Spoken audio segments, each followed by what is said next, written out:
Welcome to the Top 200 podcast with your host, Herschel Foran.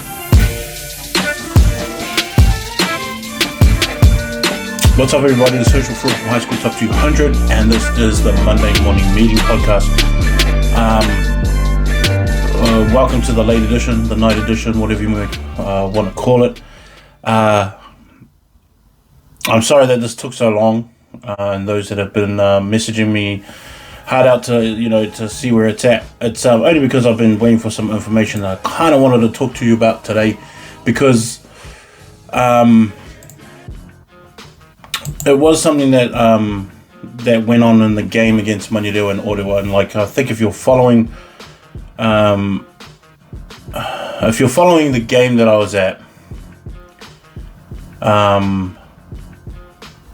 I don't know if you would have noticed. I don't think really you take any kind of notice of that, but there was just so many penalties, and I think there's been 4 referees with all the hundreds of games that I've been to, 4 referees that I have absolutely hated the way that they ref the game, and Saturday was that day, and it was so bad. It was so bad that even parents on the sideline were sort of going, I don't know what the call was for, but I'm glad that we have it. And it's got nothing to do with Ottawa at all. It has nothing to do with that. It's just got more to do with the ref themselves, and whatever tip they were on. He pretty much reffed Manurewa out of their game plan and out of their natural playing abilities, their natural mental state. Like, everyone has penalties and everyone has bad games, but you're mentally prepared for those penalties anyway. Like, you just know that you're going to get penalties, but you don't feel like you're going to get penaltied out of the game. And first worry is always that they wreck the game. It doesn't become about the boys. It doesn't become about the skill or their game plan that they've got ready and all that kind of stuff. It becomes about how that one guy or one girl who's a ref decided that game was going to be played. And sometimes I don't think they think about what they're doing in terms of how that affects the players.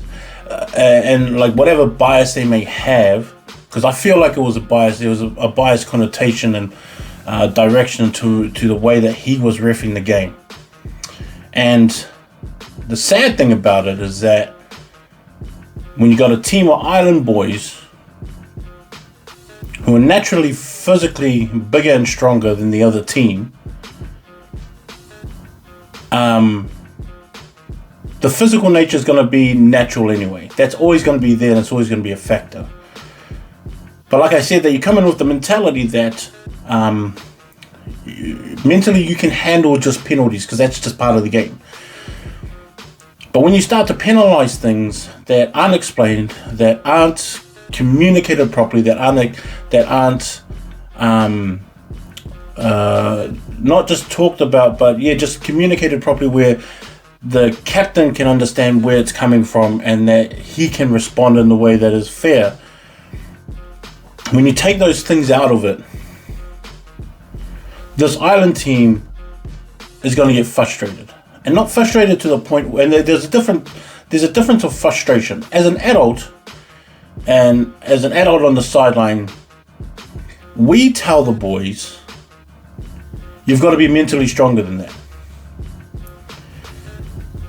Because we've been kind of through that. We, as an experienced person, you know how to take frustration and setbacks properly. But these are 15 to 18 year olds.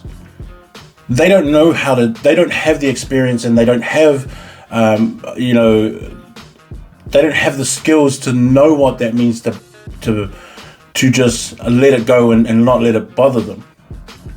So when you get someone who's reffing a game like that, and these boys on the side are getting penalized one after the other, one after the other, they know that they're better than the other side, what you've caused is for that team to get frustrated and retaliate.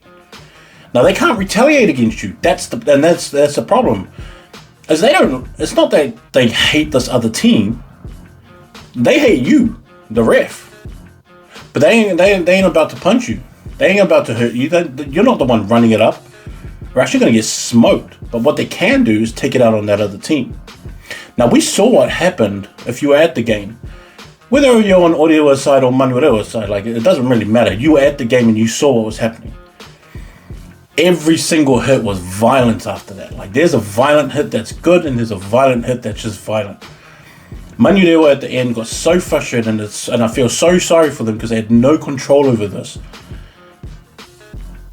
That there was every time the game stopped in that second half, there was an Orewa player picking himself up or a teammate picking him up. One or two guys, sometimes like the play hadn't even stopped and they were trying to pick each other up, and it was sad too because it's not Orewa's fault. They're not the ones that are controlling that game. But Manurewa's feeling this like, hey, there's something not right about this game, and they're getting frustrated because they keep getting calls on them. Of course, when you frustrate that team, they're gonna make more mistakes because they don't have the experience to get out of it. They don't understand where the ref is coming from, and then they take it out on the guys that they can only take it out on, as the boys from Orewa. And these poor boys from Orewa are just going into every ruck, and you just see them flying out of the ruck. You see these Manurewa boys just flying up and just smoking someone with the ball, and then these boys are the ones that have to cop that pain. Now, the unfair part of it is that ref didn't get anything out of this. Manurewa still won the game, 14-12. Orewa, who has no control over how he calls the game, they played a great game with what they were given. They still played their game plan, which was to kick down into the corners to make sure that they didn't play within their own half. And the 10 and the 10, 12 and fullback played a great kicking game and kept everything under control on their side of it when they had the ball. But when they had to tackle, and Manurewa would get the ball and they'll make it pretty much all the way down into their 22, then they'll get called, then they would come all the way back. Then they went down again and got called all the way. And there was a bunch of this happening, right? Now, deep in that second half, I just felt sorry for those Orewa boys because they were the ones that were copying that retaliation. And to me, there was no fault in Manurewa, but they just took it out. They took it out on the way that they knew how, and that was to physically punish whoever was on the other side of the ball. While the dickhead ref is just calling penalties and penalties. It's like, bro, I was at that point where I wouldn't be surprised if someone just walked on the field and punched that dude. That's how bad it was. He's probably got to be the worst ref that I've ever seen ref a game of First 15 rugby, and he's one of the 4 guys that I've actually hated watching the game, and I thought that he just completely wrecked the game to the point where it was not rugby anymore. There was just something else that was there. Now, I've emailed North Harbour Rugby about it, and they haven't gotten back to me. Now, I don't expect them to get back to me. And I mean, I could probably find out this ref's name and put him out there and put him on blast and stuff, but someone's just got to watch this game.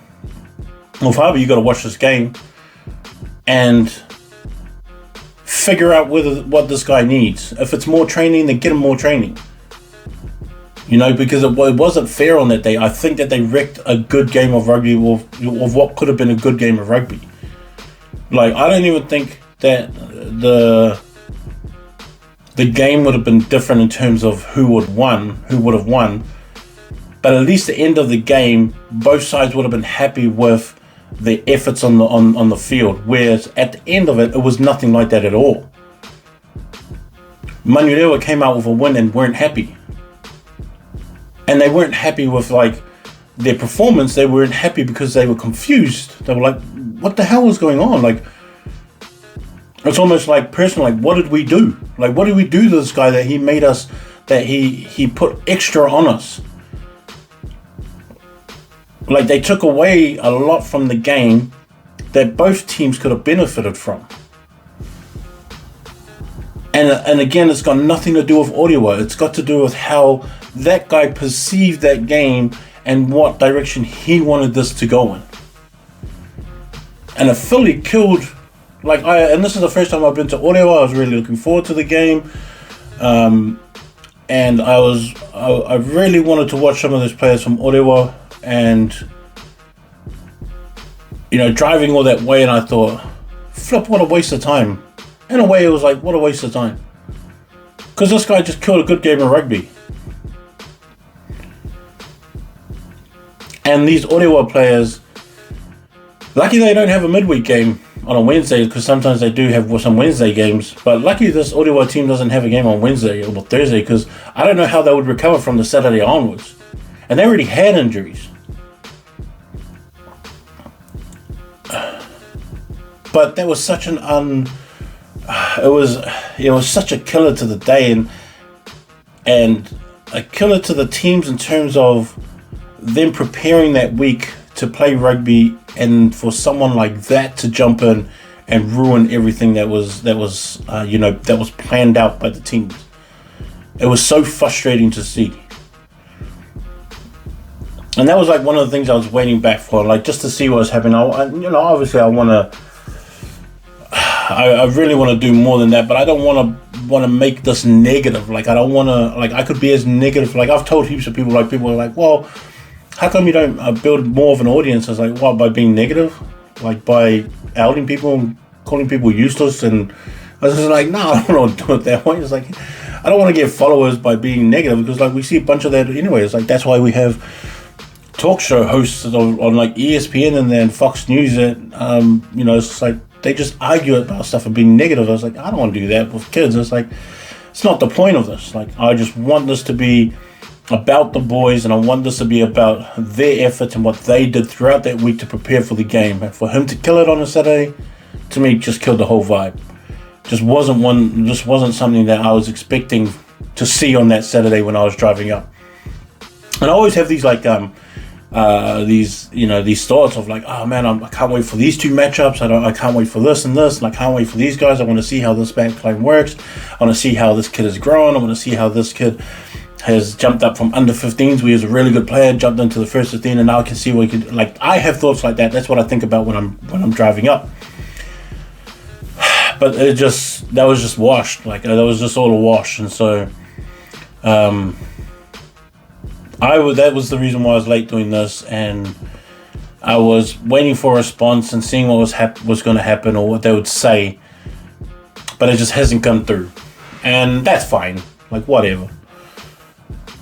But I just hope that dude doesn't ref another first 15 game, and I hope that whoever the other touchy was that was part of the North Harbour, ref association as well, or whatever they call them, I hope he has to talk to him on the side and go, bro, what were these calls, bro? Like, they've got to be honest with each other too. Like, when touchies walk to the side and talk about the game, like, some of them should hit him up and go, bro, what the hell are you doing out there? Like, if you don't want to call this fair, like, let's swap, because you're doing a terrible job out there. I hope though that they're honest with each other as refs to go, bro, like, call them back on side, call numbers, explain to that kid what he's doing wrong. Don't just make the call and then tell them to get back. Like, put more into it. Teach them at the same time, man. They're still kids learning the rules. That's stuff like that. So, like, that was just one thing that I thought was just bugging me out, man. It just really killed the day.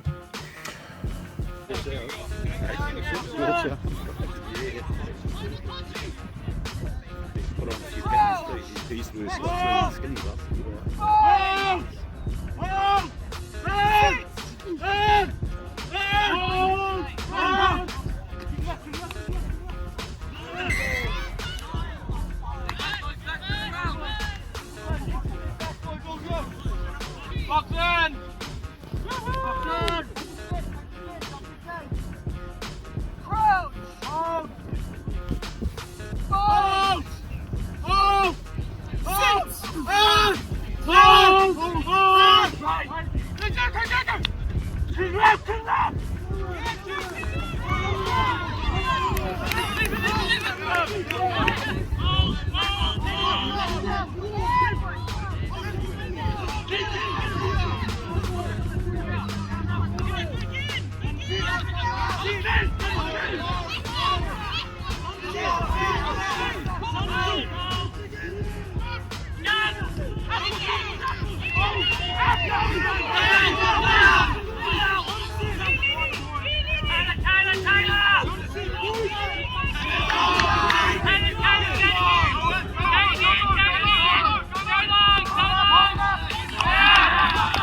The new rankings out have changed a bit.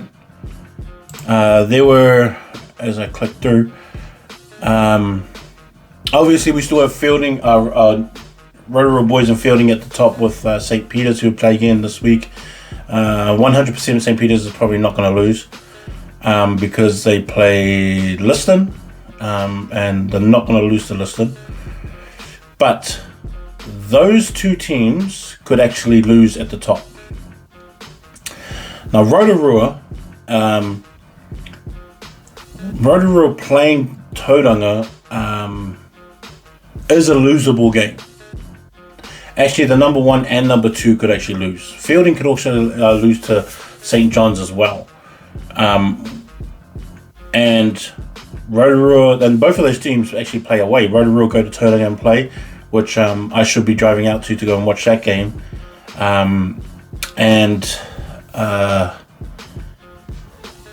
St. John's go down to Feilding, which is going to be another hard one. But Rotorua losing that spot.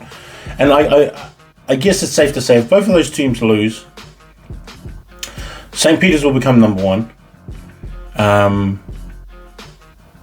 Hamilton with their win again, with a win against New Plymouth boys, and if it's a huge win, they could actually jump to number 4 or even number 3 in a way, because of, I guess, the amount that they're winning by playing Mags, Auckland Grammar and New Plymouth. And it sort of like relates to, because New Plymouth and Auckland Grammar have played each other, and both of them, 1-2 points in it. And so you, judging from that, you can kind of see what the scoreline is going to be. If New Plymouth, who I actually think have gotten a lot better from that game, I actually thought they were going to win that game against Auckland Grammar, but I thought they played terrible. I didn't think they played their best. And then we've kind of seen after that how much they've gone better, even with beating Silverstream as well just last week. You saw how good that they were, how good that they've become.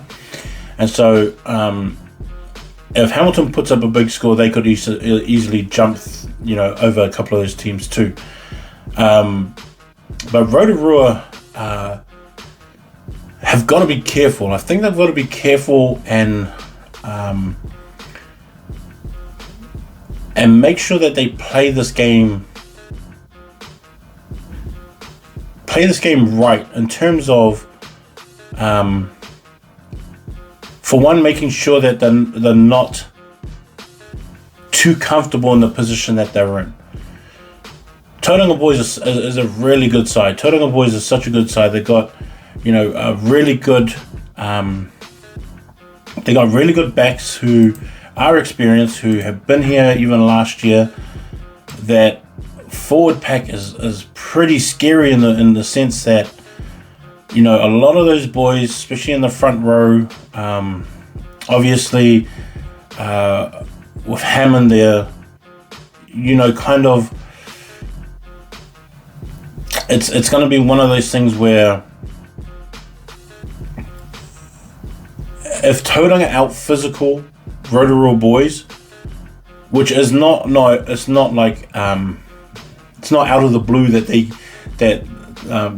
say something like that, because of how physical and how big Tauranga boys is. I mean, first off, Ruben Palmer is such a big boy who's so physical and strong, and he's actually quite athletic and versatile for how big he is. I think he's like 6'7", something like that. And then if they got Isake Vakasiuola, who's a year 12, and he's like 6'4", 6'5".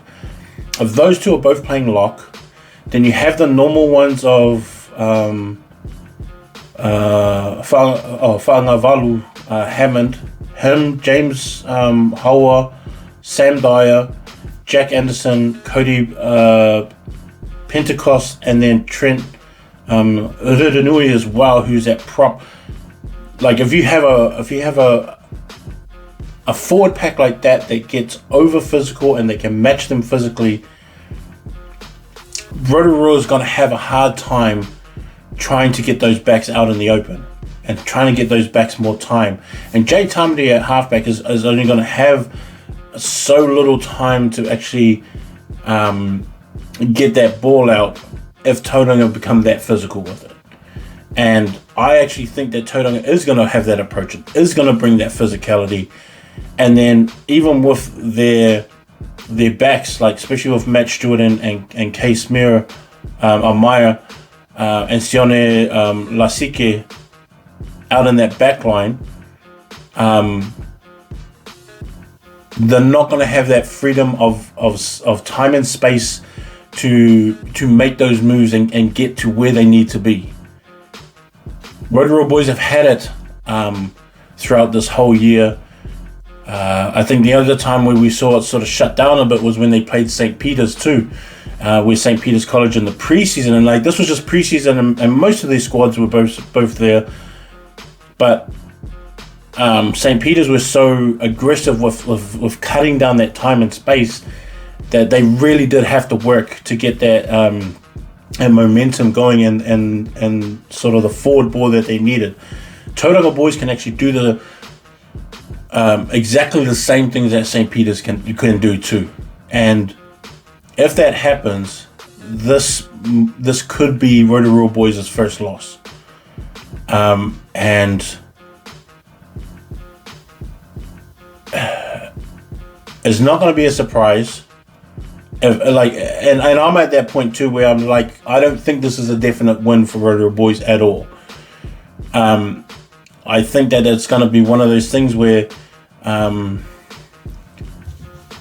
this is probably where the conversation of a Moeska Cup should be put up every single time, because Hamilton boys on the other end is like waiting for the opportunity to play Rotorua boys so that they can win it back, and Tauranga boys are just like, well, it's just because we're playing away from home, we're playing at home, that we don't have a shot. I think if Tauranga had the choice, I'd be like, nah, we'll play you at home, and to give us a shot to get that Moeska Cup. I honestly think that they would take that opportunity if they could give it up. And so that game is going to be really important in terms of the rankings.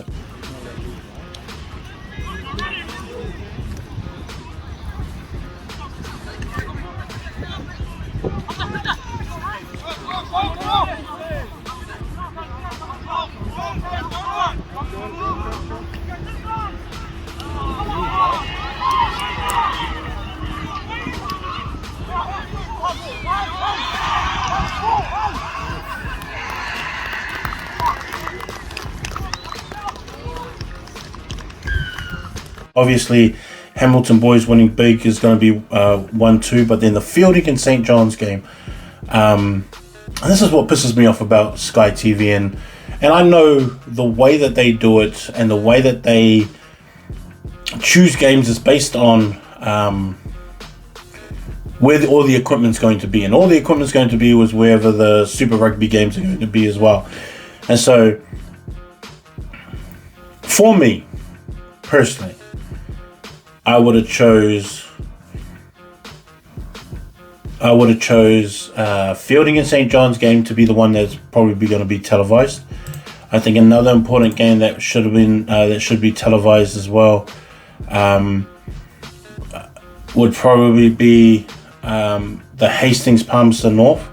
That should be one that they consider televising. The other one would probably be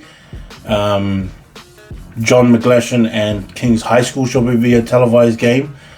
Mags and De La Salle would be a good one too, because even De La Salle playing Mags is probably one of those ones that's like a bit of a toss-up of who would actually win that game. And then another one would be Manurewa and Massey would be the other game that I would probably want to televise as well. Like really good games that are not being considered. And I think, what's the other? I can't remember what game they've got on this week. But I know it's not one of those big ones that we're expecting inside and kind of wanting them to put out there. But, you know, the St. John's and Feilding is going to be... St. John's and Feilding is actually almost bigger than the Rotorua and Tauranga, because that's probably going to be the finals for the CNI competition. You could even see St. John's representing the Chiefs region at the top four, because I think that St. John's has the team to beat Hamilton boys and Rotorua boys. Feilding, who I don't think that they're going into, I think they're staying in the co-ed side because they always do. They could even beat someone like Hastings boys and Napier boys too. Like I mean, they beat Hastings boys in preseason, even though both teams didn't really have their full teams. I can still see them beating Hastings as well. You know, to take out that Hurricanes boys, national section instead of just the co-ed one. But yeah, that St. John's one and Feilding one matches up well with two big forward packs, and that's where they're going to have to win it for Feilding. Is that the fact that they have Vern and Mosese Basin. William Folohinma would be the other one. Sam Kane would be the other one at lock. Those would be the boys that I would really rely on to get that forward pack going. But if they don't, and if it becomes out of that, if that becomes a real struggle, and are not able to get that advantage, this game could turn to St. John's winning it. And I am picking Feilding to win, but just not a confident Feilding to win. Like, I'm not confident in, like, yeah, I'm 100% on that side. I think they're going to win. Not at all, because, like, even St. John's have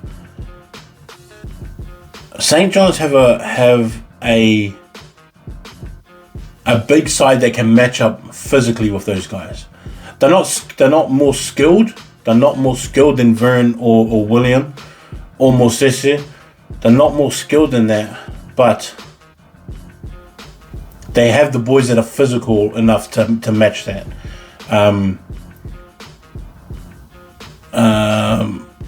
When you have Boyton Tarangi and Mosata Fosita, you have those three in your front row going against Vernon William, and I'm guessing Josiah would be in there, I guess, but like those three up front can match them physical wise and size wise, but skills wise it's going to be a different story. But then if you have Norman Wise, who's the big lock, him and Kane, Sam Kane kind of cancel each other out. And then it's the loose forward pack. If Adrian is back, Adrian Collins, Farafara, if he's back at number 8, and Mika Fale and then Liam McPherson, I think St. John's have the better back three than Feilding's back three. Like that loose trio, the loose trio is better than the Feilding loose trio.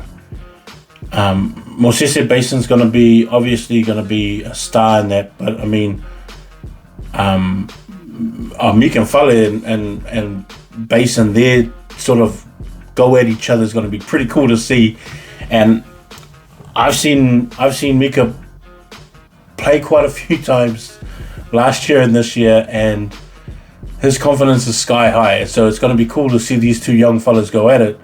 And I know that they're going to target each other and show who's going to be, because like you think about it, these two are going to battle each other out. And And it's hard to, because like I think about it like this, right? I think about the top, like you only have 4 spots. You only have 4 spots for New Zealand secondary school for your loose trios, right? Now, Ollie Mathis from Hamilton Boys is probably one that's got one now, and I think he'll make New Zealand secondary schools this year. But then you got Sean McNaughton from Hastings Boys, who can be blindside in 8. You got Mosese Basin, who can go 8 and 6 too. And then you've got Mika Fale, who can go 7 and 6.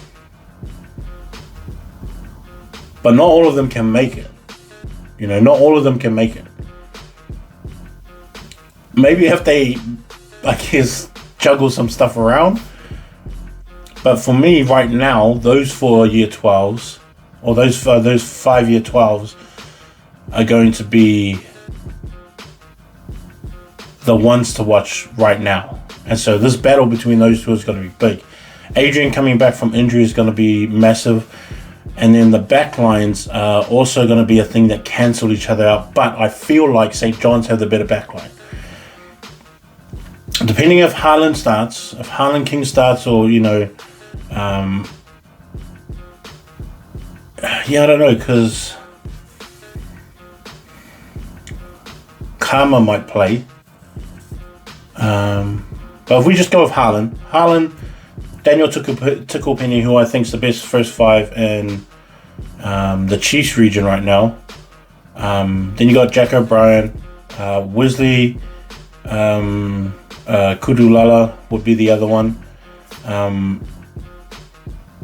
Lame Fina will be the other one. And then Keone Albert, and then Kieran as well. Rangi Tutia is the other one. And depending where Keone and Kyan go, whether it's fullback and winger, they can mix it up. Doesn't matter what happens. But I feel like St. John's backline is better than Feilding's backline. And Feilding have been killing it a lot this year. And I think this is going to be their first real challenge in terms of a backline that I think is better than theirs. Because I actually think that Feilding's backline is better than Hastings Boys' backline. But this is going to be the first matchup where their backline is not the best. And you know, Mosese Palolei is most likely going to be the first 5, because it really hasn't changed from then. You know, Cade Manuel at fullback or at halfback is going to be, you know, is going to be the easy pick, because he's one of the best in the country right now at 9.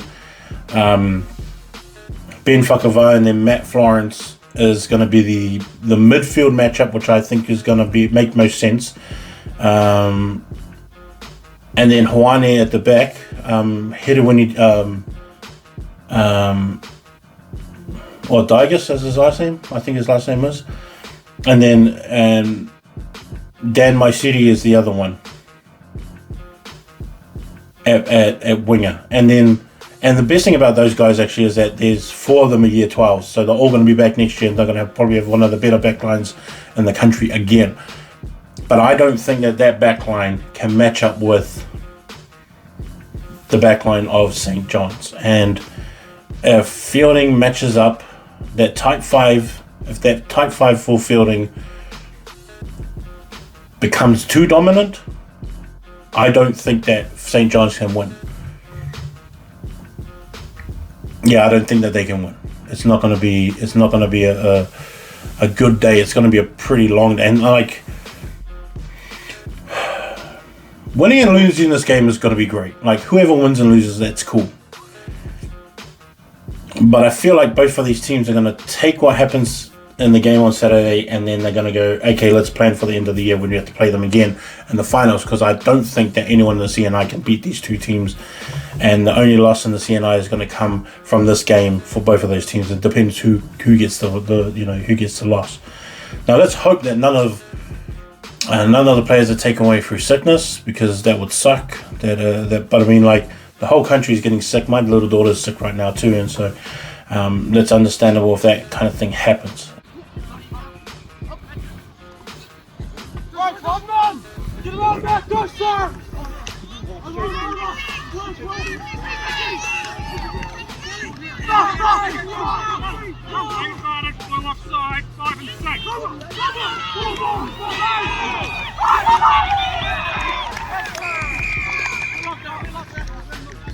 The other big game that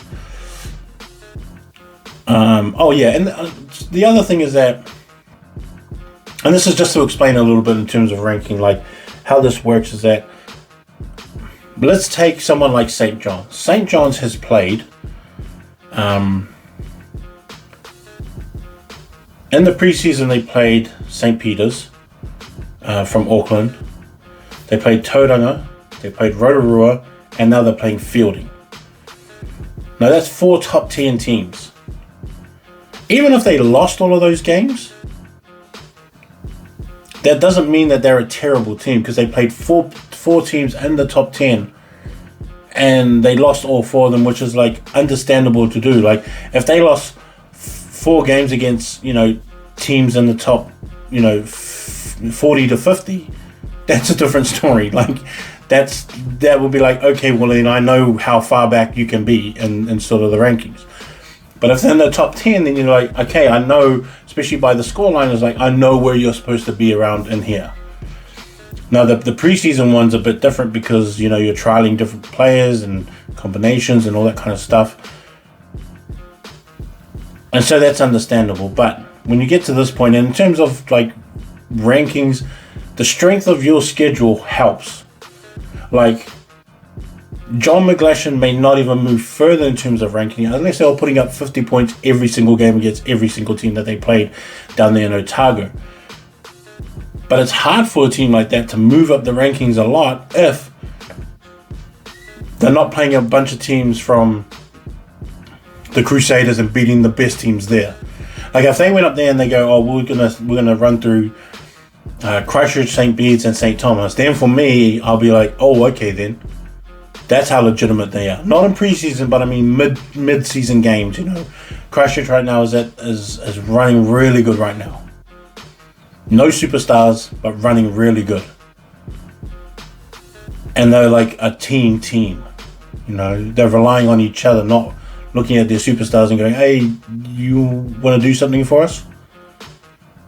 Where St. Thomas have 2 superstars, and Richie and Jack, but then at the same time, they have great pieces around them that also can take over when those superstars need a rest, or when they have a break, or when they go down 13, when they go down to 13 versus 15, and then they can still hold out a team, which was the best performance I've seen in such a long time by someone like St. Thomas or anybody. Like to win a game against such a good side like Christ College, and pretty much play a league team against a rugby team, which is not out of like character, because St. Thomas really before this year was probably a league school.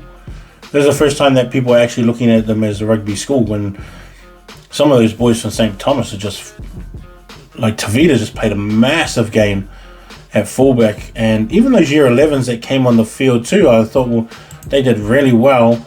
I thought those year 11s jumped on, I guess, did what they needed to do.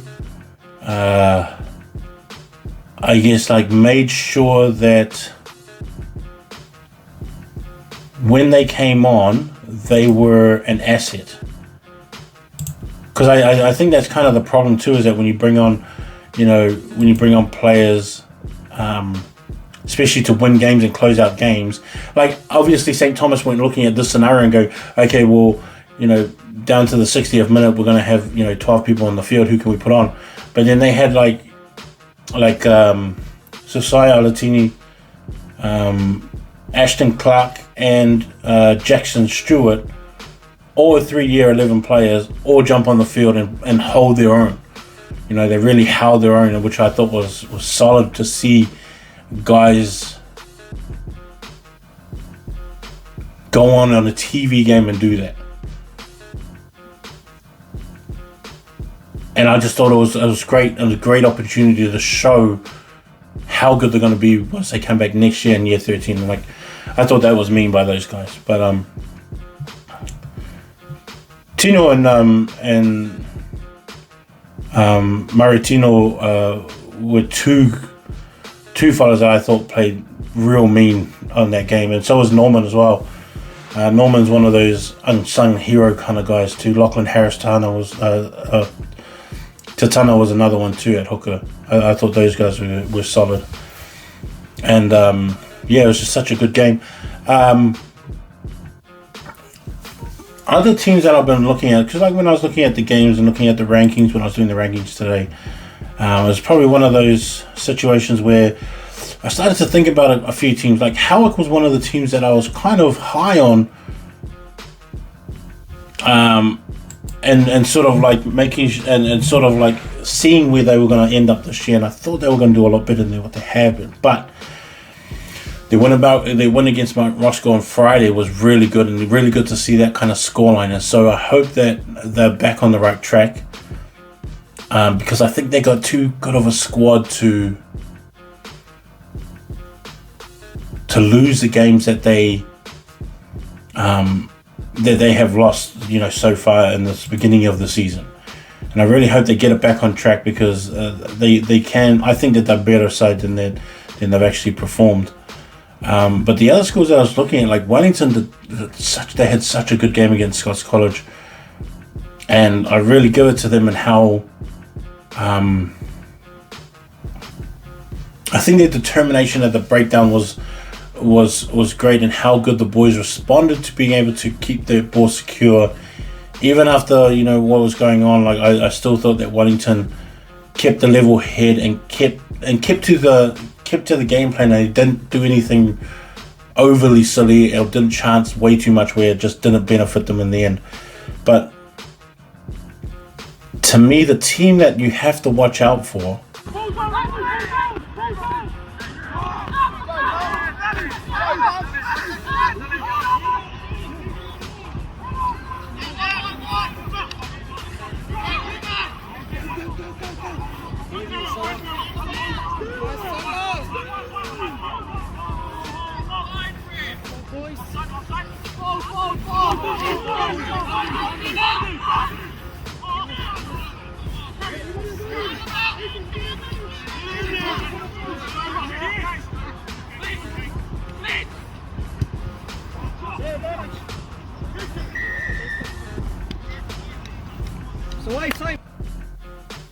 is St. Bernard's.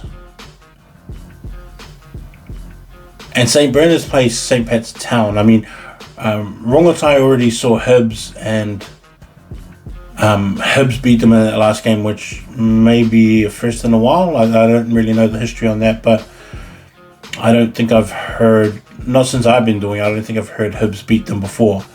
And we already knew that Hibs beat Wellington back in 2016 or something like that, sometime like that. But for me, it's going to be this one, St. Pat's Town and St. Bernard's. And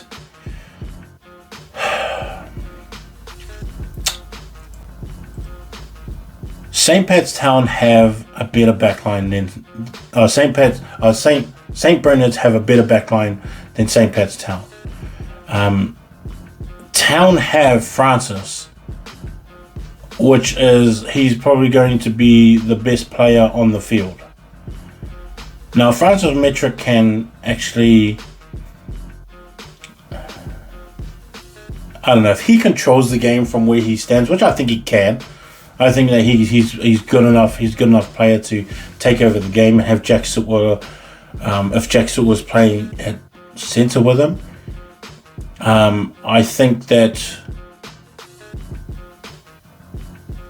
Francis is good enough to win the game by himself in terms of the backline.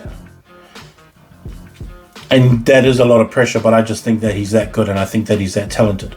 And I think the other boys have to just rally around that fact and be like, we're going to be there when he needs us, and we're going to be right there to support us when he makes those breaks. And Francis can make breaks easy. Like I've seen him just make breaks so easy, and I don't know if he's too fast, or if I don't know if the others are just not quick enough to keep up, or they don't read the same lines he runs. But sometimes I feel like he doesn't have that support right there with him. And sometimes people don't read the game as like others do, and Francis might be one of those guys where you just can't, read the game the same way he does. And I think he reads the game same way that Francis from the number one player in the country is Francis Manumalula, like a way that he reads the game too. I think they read it kind of the same. But as a whole, I think St. Bernard's have the better backline. And watching St. Bernard's these last couple of weeks,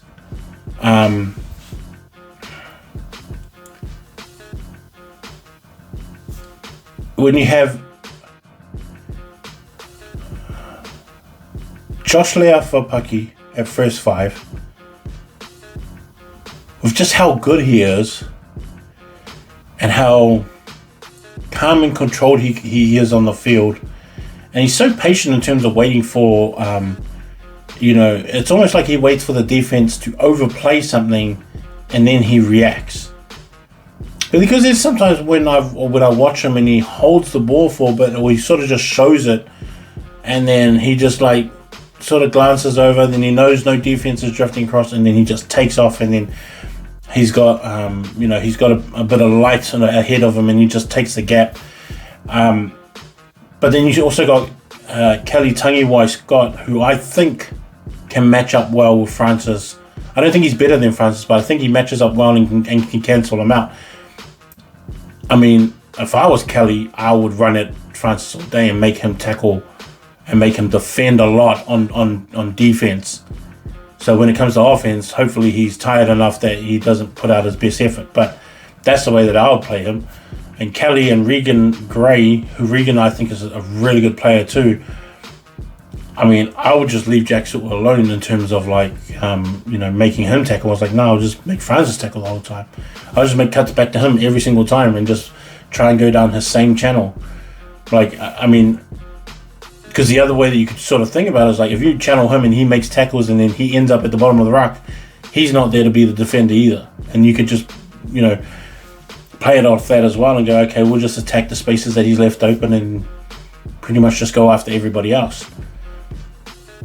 But then you got Dom Erst, who I think is really, really good at fullback too. He's like light-footed kind of runner, not big at all. But him, Pahi, Mateo, him and Tamihana Ranganui, for wingers, I think that they actually do a great job on the wings. And I think that if they can exert themselves into the game and take some of that carry pressure away from Kelly and Regan, and maybe target different spots in the field, the assets they can be, I think are going to be huge for a team like that, especially when they can get something going and then they can play Silverstream and Scots.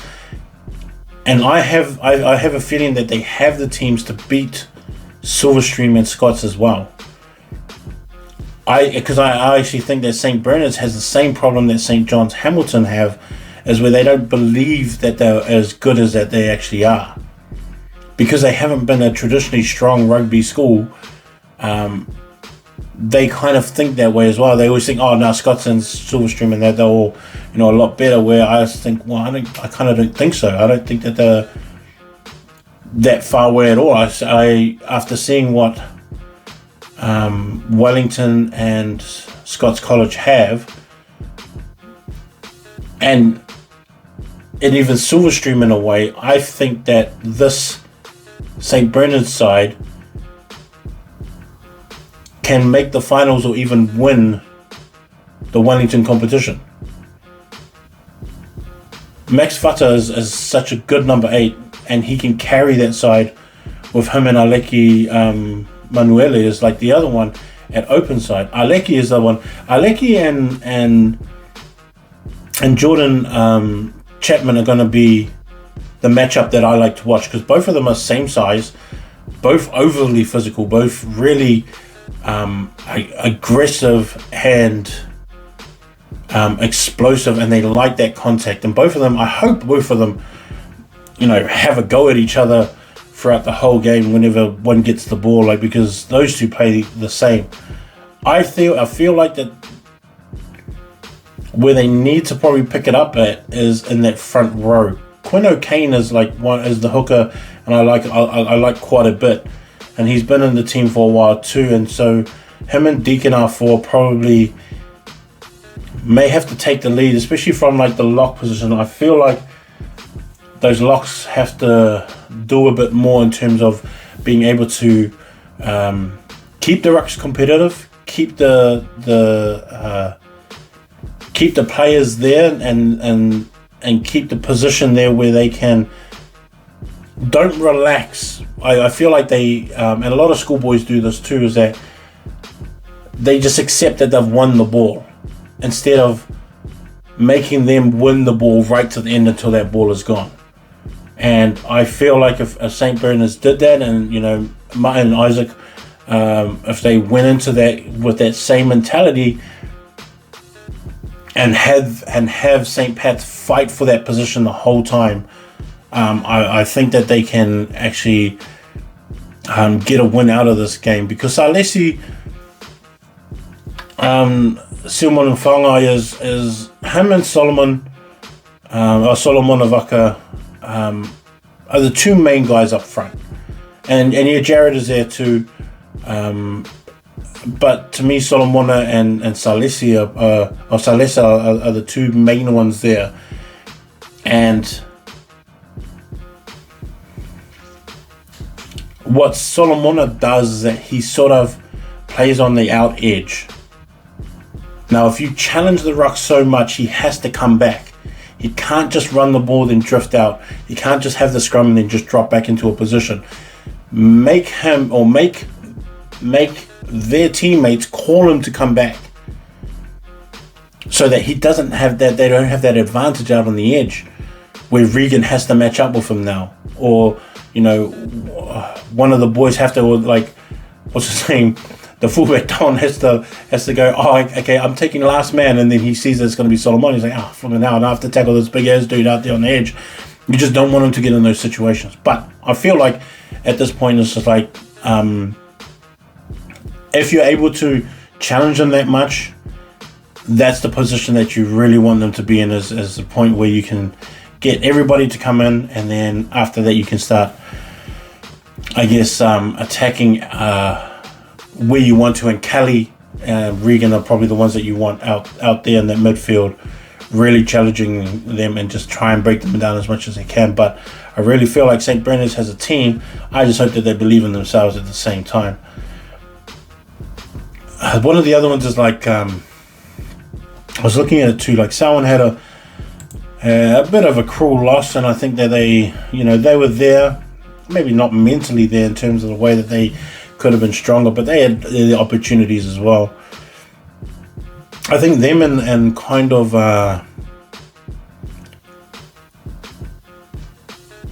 Whited Upper are kind of the same too, because Whited Upper in the Wellington comp is kind of the same thing, where they have a squad too, and they have some good fellas coming up, but I guess lasting that 70 minutes at the same intensity, maybe it's just something that hasn't been learned yet.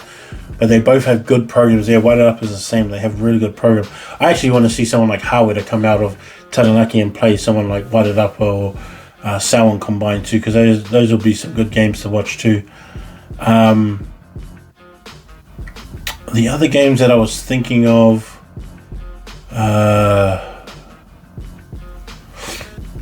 we'll see what Hibs does, because Hibs having that win has got to be a massive boost. And even if they lose against Silverstream this week, if they can actually really pressure them, I'll take heaps of confidence away from that if I was Hibs. Just pressure them and make them work for their wins. Kings and St. Kennigan is probably going to be a real hard one. St. Thomas is playing Samhain combined, that's why I brought them up. And they're just going to have a hard one to go there. Christchurch and Shirley Boys are going to be a big matchup down there in the Miles Toyota Championship. And it's probably a game that everyone should probably keep a watch on, because if Shirley can get this win, Shirley's jumping all the way up the rankings, and they've had some pretty They had some easier games. First up, they've had, I'm not saying like easy, like they were just easy wins to get, but in a way is that like I said, like the strength of your schedule is probably what really, I guess, tells you how a team really is, or how they're going to be. I mean, they got that 30-30 draw against Christ College in their first game, and then they beat Timaru, played Rangiora and wiped Rangiora out. They beat Marlborough, who's a really good side as well, and so not really having a loss, but having that draw against a good side like Christ is a big boost. And so I feel like if they can get this win against Christchurch boys, who seem to be the top right now for that competition in terms of form and the way that they're going, it will go a long way with the Shirley boys team. And I hope that's one that they show or like live stream, because I'll be real interested to see what their game looks like too. But that's enough for today.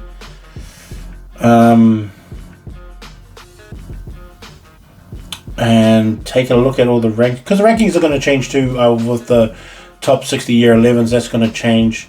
Also, I'm going to bring out this week, and the first one will go up tonight, is going to be my mid-year region picks. So my under 18 Blues will go out this week or today, and then tomorrow with the Chiefs, and we'll just go down the line all the way to the end when we get to Moana Pacifica, who I'm going to put out my under 18 team for Moana Pacific is going to be, and who I think should be in that team. But those are the ones I'm going to do my mid-year picks before everything starts blowing up at the end of this term and they start putting out their own ones as well. So have a look for that, and that's all for tonight. High School Top 200. Later, Bolt.